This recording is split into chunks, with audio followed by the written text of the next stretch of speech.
Hey guys, what's up? It's Ripe again. In today's video, my beloved grandpa left me a massive inheritance and my insanely entitled parents are absolutely furious when they get nothing. They broke into my house and threatened to end me unless I give them what they are supposedly owed. Here is what happened. The title story starts like this. So I had one of the craziest encounters of my life half a decade ago. Now, I was not technically an orphan, but my parents sure knew how to make me feel like one. They basically dumped me on my grandpa's doorstep and took off to live their carefree lives doing drugs and blowing through the inheritance my late grandma left them. Yeah, pretty messed up, I know. Now, don't get me wrong, life with my grandfather was not all doom and gloom. He was a stern but kind-hearted man. In short, my grandpa was a true gem. He may have been a little too easy to anger because he was irritated by my parents, but he had a heart of gold. He took me in without hesitation, showing me the love and care my parents lacked. Sure, life had its ups and downs, but my grandpa was there for me, a pillar of support amidst the chaos. But deep down, there was always that lingering feeling of being unwanted, like an old toy tossed aside.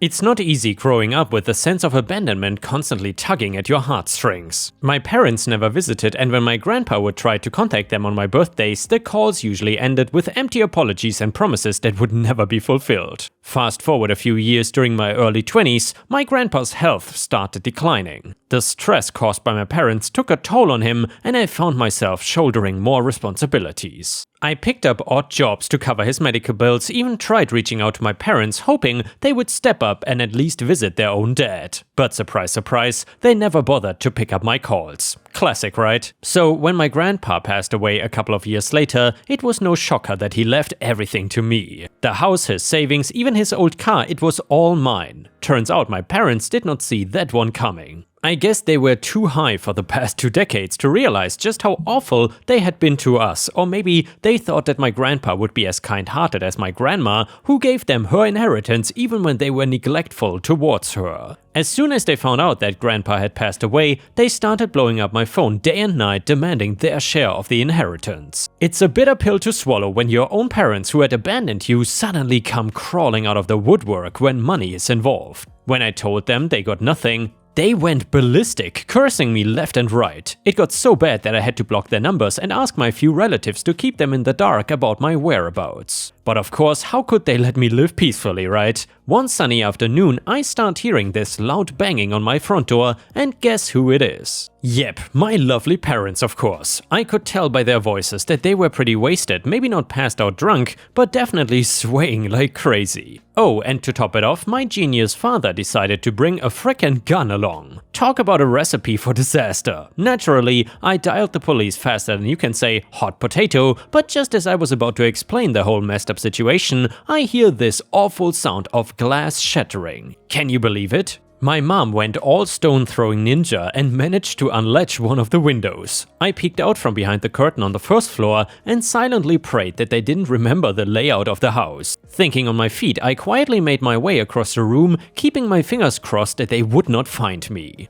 I locked my bedroom door, which happened to be my grandpa's room, and I hoped for the best. This was like some suspenseful movie scene, except it was my real-life nightmare. Brought about my parents, who were supposed to care for their children and protect. It's true, every child deserves a parent, but not every parent deserves a child. So there I was, hiding in the only safe spot I could find, my grandpa's small walk-in closet. Downstairs, my parents were causing a ruckus, and I was desperately waiting for the police to show up. But luck was not exactly on my side that day. I could hear them stomping their way upstairs, and my heart raced like crazy. Just when I thought things could not get any worse, my dad barged into the room, clearly not in his right mind. My mom was off doing her own mischief downstairs, probably on a stealing spree, and yeah, she had a knack for grabbing anything expensive within arm's reach. Anyway, back to the closet situation, my dad made a beeline for the secret compartment in the bookshelf where my grandpa kept his locker. He crouched down trying to crack the lock. This was my moment. Slowly I crept out, keeping an ear out for my mom downstairs. As luck would have it, my dad had left the gun right beside him, so I wasted no time in grabbing the trusty baseball bat that my grandpa had stashed under his bed. Without hesitation, I swung that bat at my dad's head and even managed to step on his hand just to make sure he did not manage to grab the gun.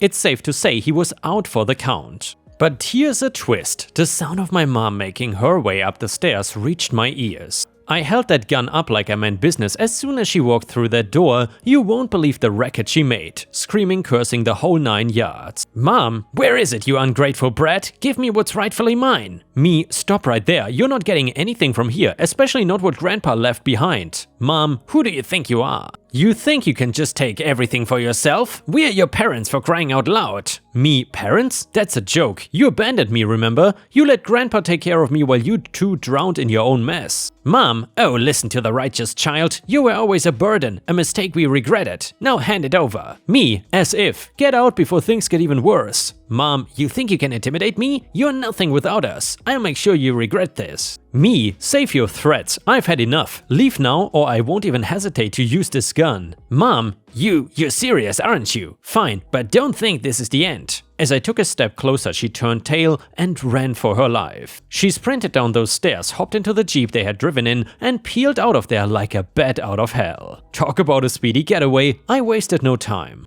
I quickly tied up my dad with some ropes and gave the police all the info I had about my mom's escape route. Turns out she didn't get too far, ended up crashing into a tree and trying to hobble away on her fractured ankle. Not the brightest move, I tell ya. The cops caught up with her in no time. The aftermath was a total mess, giving the police the lowdown on our messed up family situation, pressing charges and showing up for court hearings. It was all a whirlwind. My parents, being their haughty selves, tried to fight their own case, but let's just say it did not end well for them. They got slapped with jail sentences, and just to be safe, I went ahead and got a restraining order against them. Not that a piece of paper can stop them physically, but hey, at least I had something to fight back with, you know? Thankfully, I eventually made the decision to move away from that town. 5 years later, I found myself happily settled in a small, peaceful town, cherishing the precious few things that remind me of my grandpa and grandma, the only two people who truly loved me. And yeah, Ripe Stars, I am so happy that OP's parents are now behind bars, and I know that sounds a little bit weird, but I think OP is happy about it as well. These people were truly toxic, and I really hope that OP's life is much better now. Also, rest in peace, epic grandpa and grandma. And by the way, if you enjoyed this story, please don't forget to like the video and maybe even post some star emojis in the comments, because that would help me tremendously. Thank you so much. The next one is titled Petty Property Revenge. So I'm single again after 3 years. This is relevant because my ex-boyfriend exacted his own petty revenge by cutting down the willow tree where we first kissed.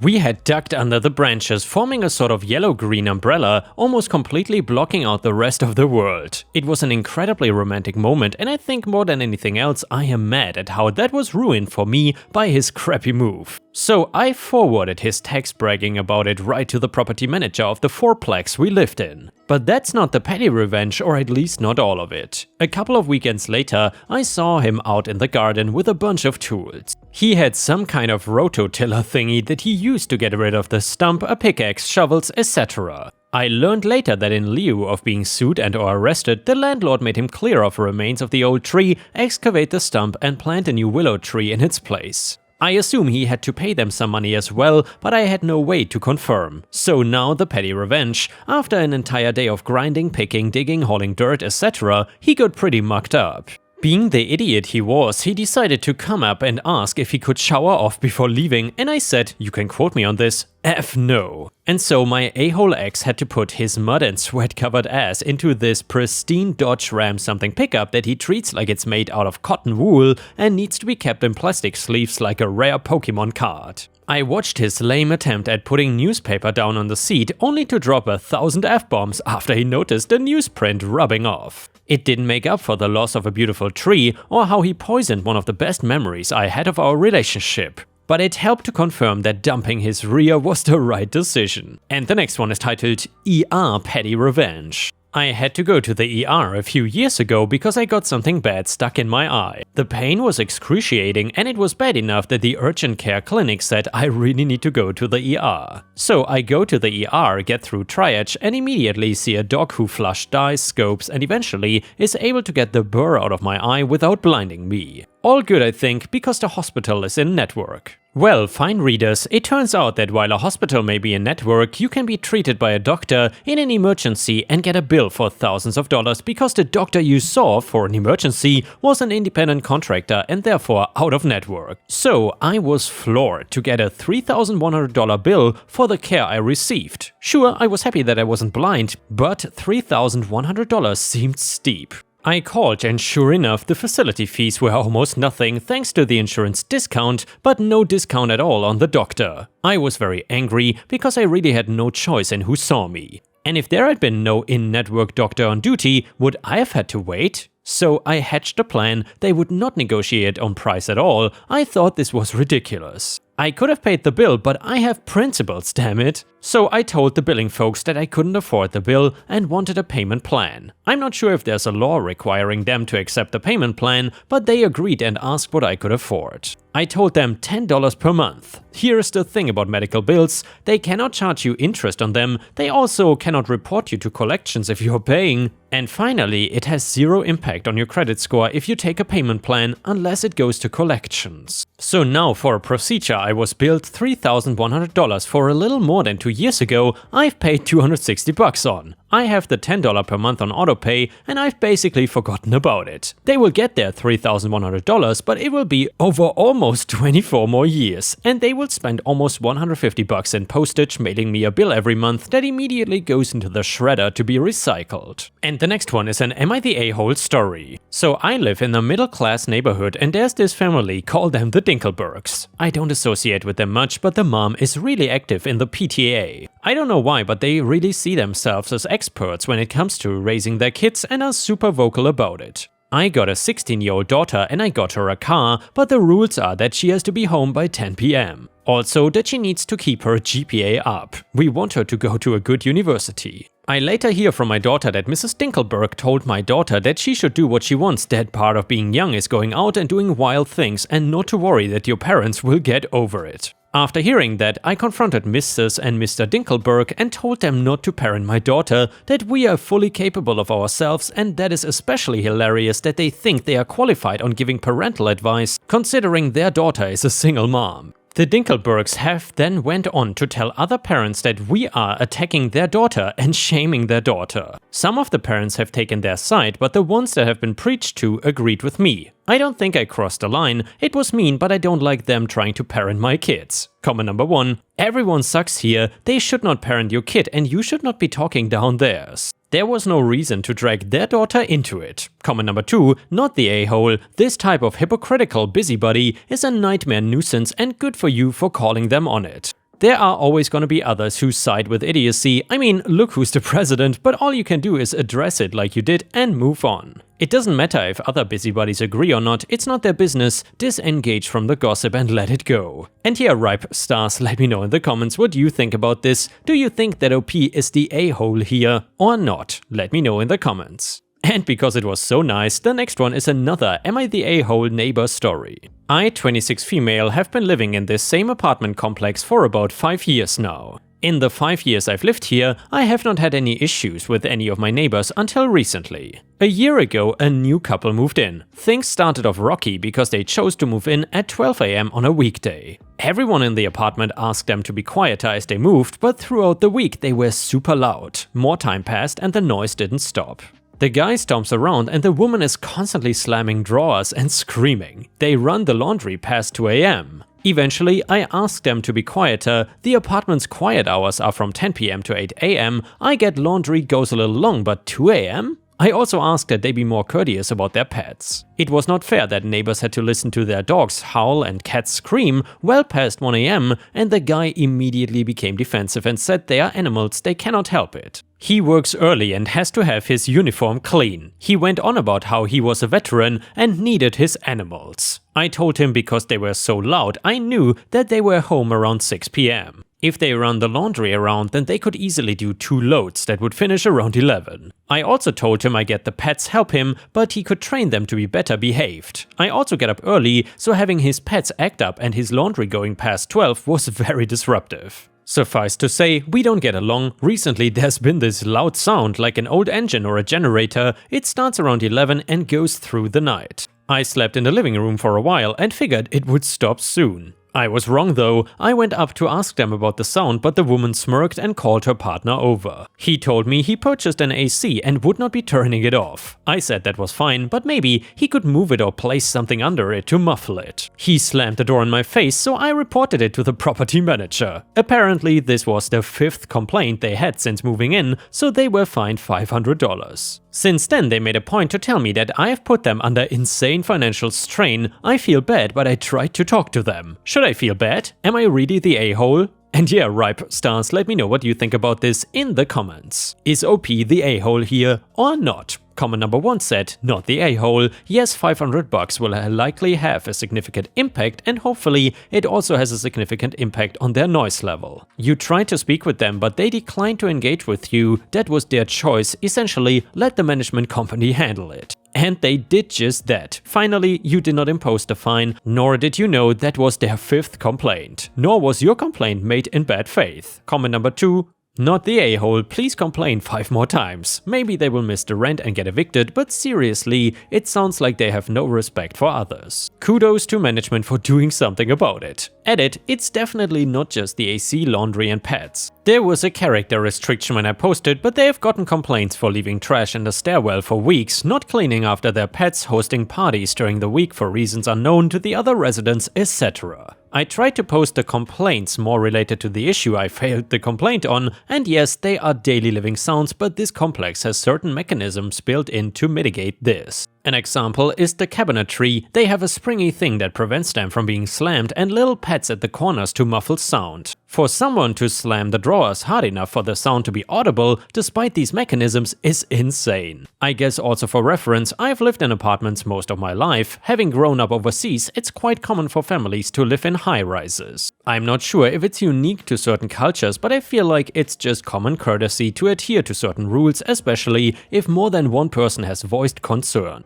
And the next one is titled, Crazy Entitled Neighbor. A former neighbor recently reconnected with my parents. They had not seen each other for about 20 years. She found my mom on Facebook. She asked if my parents would like to go to dinner with her and her new husband. She explained that she had 2 buy 1 meal get 1 meal for free coupons for a local restaurant. The restaurant was known for being a little pricey, but knowing one of my parents' meals would be free made it seem okay. When it came time for the check, the waitress asked how they would like the bill to be split. The former neighbor presented the 2 coupons and proudly stated that her and her husband were eating free. The waitress then pointed out the free meal had to be of equal or lesser value, and both my parents' meals were around $30 each, while the other 2 meals were over $40 each. To this, the former neighbor just said, "That's fine," and handed her the coupons. The waitress returned with the bill for the 2 higher-priced meals, with my parents' meals removed by the coupons. My dad then asked, "Shall we split this in half?" The neighbor replied with, "No, our meals were covered by the coupons." My parents attempted to politely explain that they were now having to pay over $26 more than if my parents came on their own and ordered the same thing. The neighbor did not follow that logic, but then the neighbor's new husband added that neither of them brought any money. My dad reluctantly paid the bill. The neighbors said as they were leaving, "This was fun, we should do it again." My dad just said no, and then both my parents walked away. The next one is titled, The Long Neighbor Dispute. A bit of background first. My mom and my neighbor have been having a property dispute for a couple of years now. Our neighbor's property overlaps the back corner of our property with an area about 4 feet by 10 feet. Not even the full length of the back border of our property. The neighbors, before either families moved in, set up a fence that gave us the overlap of the property. It's been like that for nearly 20 years. Recently, there's been a lot of back and forth between them. It started with my mom setting up a raised bed for a garden on the property being disputed, PBD. Him taking apart the garden and then putting bag of yard waste on it. Then my mom set up a property with rocks and sticks. He responded by dumping all of his trash that was in his backyard on the other side of his fence on the PBD. I know I am not easy to get along with, but I tried to help. No yelling, insults or name calling on my part. I talked with the neighbor twice by knocking on his door, and he threatened to sue me if I did so again. There's also a lot more to the story. The dispute just escalated to the point where both parties are in the wrong. My mom is not a saint, my whole family knows that. The good news is everything settled down when I convinced my mom to let him be, get a surveyor and got documentation on where the property line is. We got people from the city to come down and look at the trash he put down on the opposite side of his fence, going past the PBD, and force him to clean it up. Everything was good, mom did not interact with, and we left the fence alone. We are just waiting on the surveyor now. He decided to put up a sign after 2 weeks of no interaction, saying that my mom is a Karen. Now, yes she is, but doing this just to troll her and have me deal with the fallout pissed me off. The best thing I could think of was putting up our own sign that faces us and not him. It has a flurry of insults about him, so my mom laughs at our sign and does not get mad about his. And yeah, ripe stars, I gotta say, from personal experience I would argue that these super long neighbor disputes are not actually that rare. I'm not sure if you have ever been involved in one, and if you have, please let us know in the comments and definitely tell us if it ended or not. However, in our case, or rather in my family's case, when we lived in Europe, there was a neighbor. We did not really have a dispute with her, but we really did not like her because she crap-talked us way back in the past. And maybe it is in my family, but I don't really like to forgive people when they talk crap behind my back. And that's why we have never been in good terms with that person since we have moved into that apartment 20 years ago. And with this, we have reached the end of the video. However, if you cannot get enough of my content, please check out my endless playlist, where you can find thousands of hours of content. In addition, please don't forget to subscribe to my channel to not miss any of my daily uploads. Thank you so much in advance, and I hope to see you again tomorrow.